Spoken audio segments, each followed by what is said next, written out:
Hi, this is Adedayo, and I'll be teaching you how to make a quick split using the combination function. All right, so what we want to do first is to click on the quick split, and then it automatically gives you a bass sound.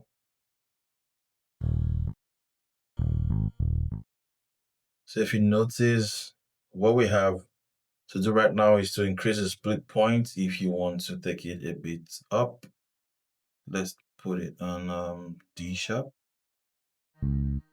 Let's take it up a bit. Okay. Now we have a bass sound. If you want to change the bass sound, you can just come here, click, enter. So right now, as you can see, I still have my Apex combination saved.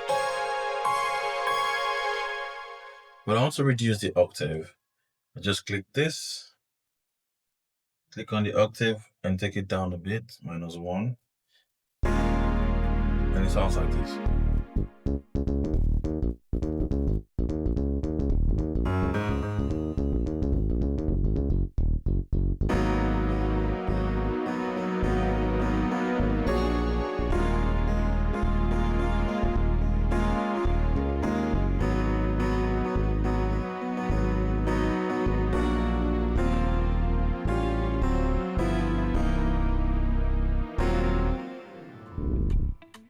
All right, let's go.